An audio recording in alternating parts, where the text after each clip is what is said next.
तो बच्चों, let's see the question. The question says that an antibiotic resistance gene in a vector usually helps in the selection of options and transformed cells, competent cells, mutant cells or none of these.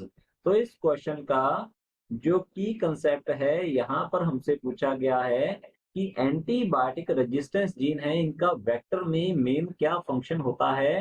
तो यहाँ लिखते हैं antibiotic antibiotic resistance gene. तो antibiotic resistance gene जो है ये as a selectable marker gene की तरह फंक्शन करते हैं। तो यहाँ लिख सकते हैं ये सिलेक्टेबल मार्कर जीन होते हैं। और अगर हम बात करें वेक्टर की, तो वेक्टर का हम यहाँ पर एग्जांपल ले सकते हैं, जैसे कि प्लाज्मिड।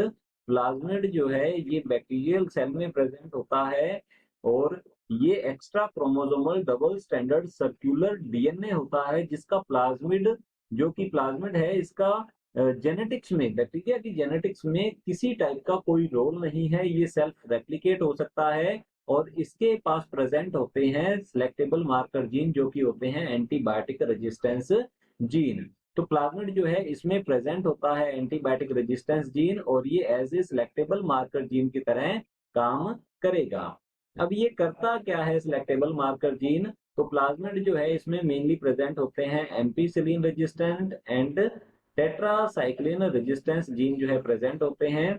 तो सिलेक्टेबल मार्कर जीन जो है ये हमें बताते हैं ट्रांसफॉर्मेशन ऑफ होस्ट सेल के बारे में। तो यहाँ लिख सकते हैं ट्रांसफॉर्मेशन ऑफ होस्ट सेल्स। तो होस्ट सेल्स जो है वो ट्रांसफॉर्म हुई है नहीं हुई, हमारा जो प्लाज्मिड है वो वहां पर पहुंचा है या नहीं पहुंचा होस्ट सेल में, उसकी एंट्री हुई है नहीं हुई है, तो इसके बारे में हमें बताता है ये selectable marker gene. Mean transformed cells जो हैं, तो हम यहाँ कह सकते हैं ट्रांसफॉर्म्ड सेल्स जो होती हैं इन्हें नॉन ट्रांसफॉर्म्ड सेल्स से सेपरेट करने में हेल्प करता है सिलेक्टेबल मार्कर जीन, जो कि है एंटीबायोटिक रेजिस्टेंस जीन्स। तो चलिए देखते हैं ऑप्शंस की ओर। ऑप्शन ए दिया गया है ट्रांसफॉर्म्ड सेल्स, तो हमारा ऑप्शन ए जो है ये बिल्कुल करेक्ट आंसर है।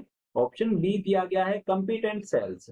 तो कंपिटेंट सेल्स ये ऐसी बैक्टीरियल सेल्स होती हैं जो कि एक्स्ट्रा सेलुलर डीएनए जो है, जो कि फॉरेन डीएनए होता है अपने एनवायरनमेंट में इसके चारों जो प्रेजेंट है उसे ये एक्सेप्ट कर सकती है, उसे ये अंदर की ओर ले सकती है। तो ऐसी सेल्स को हम कहते हैं कंपिटेंट सेल्स।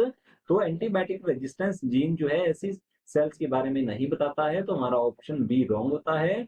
ऑप्शन सी है म्यूटेंट सेल्स। तो ऐसी सेल्स जिसमें म्यूटेशन हुआ होता है उसे कहते हैं म्यूटेंट सेल्स। तो हमारा ऑप्शन सी जो है ये रॉन्ग होगा, बिकॉज एंटीबायोटिक रेजिस्टेंस जीन जो है म्यूटेशन के बारे में नहीं बताता है। ऑप्शन डी है नन ऑफ दीज, तो हमारा ऑप्शन डी भी रॉन्ग होगा। Option A is the correct answer. Hope you understood it well. All the best. Thank you.